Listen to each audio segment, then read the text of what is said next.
Susubukang makalimang bottle flips para magka-reward na cake.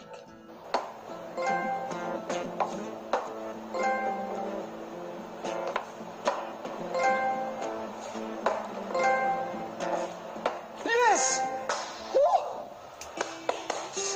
Yes!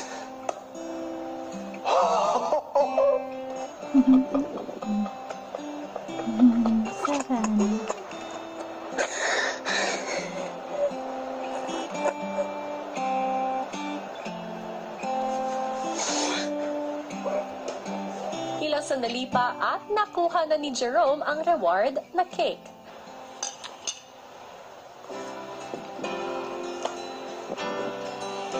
Lasang tagumpay. Sarap. Paglipat ni Cora sa kwarto kung nasan sina Will at Baninay, Nag-uusapan niyo ako, ha? Ha? Hi, Ate! Yo, you have a yellow prisoner's outfit? Yeah, they took us too. Wow, what a fancy house! makalipas ang 1 oras matapos ang 24-hour task ni Jerome, mangiyak-ngiyak siyang dinala sa confession room. Welcome back sa confession room, Jerome. Hindi ako mapaniwala, dito pa rin ako. Hindi ko... Sobrang hirap nung pinagdaanan ko nung buong gabi, kuya. Lahat ng bagay na kailangan kong gamitin, kailangan kong paghihirapan. Alam ko na ang kalabang ko, kuya, sarili ko mismo.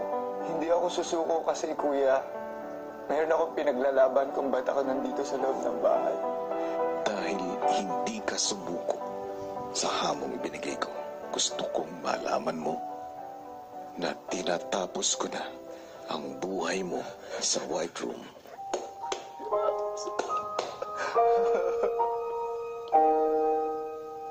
Salamat, kuya. Hey! My God! Congrats! You made it! It's over. It's over. Well, it's over. It's over, bro. Iyak din ako ng Bro, iyak din ako. Like, loves it. I love it. I love it. I have no love handle. Grabe. Nang magkasama-sama, kanya-kanya namang kwento ang apat sa kanilang hinarap na hamon. Naiyak ako nung nakakuha ako ng cake. Ako, oh my God, nagawa ko. Hindi ko talaga akalain Narinig ko magawa. kayong pareho and I was like, I need to get this. Ate, alam mo sinasabi ko. Gusto ko nang umuwi. Uuwi na ako. Uuwi na ako. Inisip mo mag-ring ng bell? Talaga? Nandun na ako, Ben. Inisip mo mag-ano? Uwi na ako! Uwi na ako! Hindi ako uwi! Uwi na ako! That's so you. That's so Benita. Samantala sina Aura at Tanner, ipinatawag naman ni Kuya. Tanner, Aura, magandang araw sa inyo. Hi, Kuya. Kaya ako kayo pinatawag dito dahil sa isang mahalagang anunsyo. Tingnan nyo yung nandyan sa loob ng lalagyan. Housemates, para sa linggong ito ay hahamunin ko ang inyong pagiging malikhain at diskarte sa pagsunod sa isang pattern. Have a task. Para sa weekly task ni na Aura at Tanner, gamit ang mga pako at sinulid, isang pattern ang kailangan lang gayahin para makabuo ng isang espesyal na artwork na may mga mahalagang simbolo sa bahay ni Kuya. Paglabas ng confession room, agad na sinimula ng dalawa ang kanilang task. Okay. This looks dope. Hello. It's a challenging symbol. May house, may stars, and may sun, which is yung buong Lucky Season 7.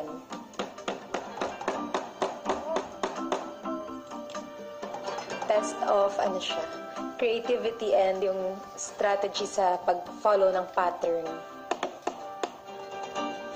Ako, kuya, nung simula, sobrang nga ako magmartilyo. First time ko din yata maggamit ng martilyo. Titignan ko si Tanner, ba't ang bilis niya? Ganun lang. Tapos tsaka mo lalakasan.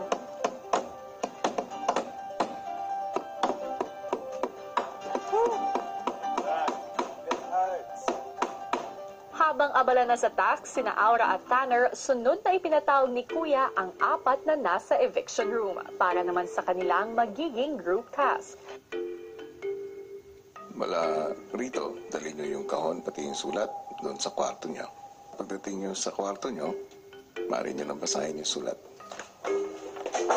Housemates, gamit ang mga baraha na nasa harapan ninyo, magtayo ng isang house of cards na kasing taas ng pinakamatangkad sa inyo. Meron lamang kayong 7 hours para matapos ang task na ito. Will? Before 9? Let's do it. Oh. As you. Oh God, it's going. Walang sinabi. Sige po na napatay lang. Hindi lang 5 feet. Ano kaya yun?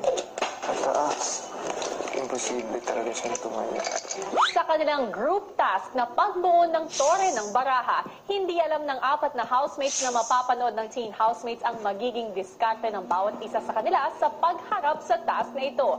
At ito ang isa sa magiging basehan nila kung sino nga ba ang dapat mapasahan ng swerte at muling makakapasok sa loob ng bahay. Ang tanong, sino nga kaya ang mas magpapakita ng determinasyon sa task na ito kahit na tila imposible ang task at wala itong kapalit. Sa pagsisimula ng oras, isa-isa munang sumubok ang housemates kung paano bubuuin ang tore ng baraha. We're trying to figure out kung ano yung tamang paraan. Parang kanya-kanya na lang hanggang, I guess, malaman namin yung totoong paraan and then pwede kami magsanib puwersa sa isang tore. Kasing laki ni Will, ang taas niyan. House of cards pa.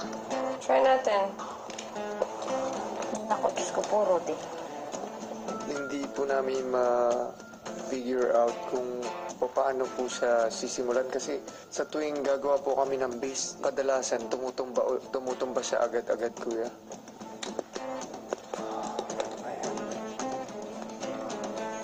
Iba-ibang styles na gumawa ng tower. Ay, shoot. Ay. That was the best. Kahanap lang kami ng paraan para hindi siya matumba.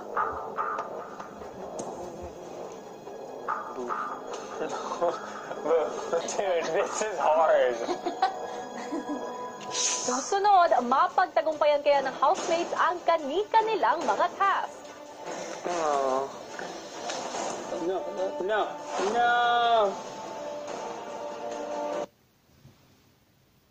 This Friday, Pasok ko na na, boy.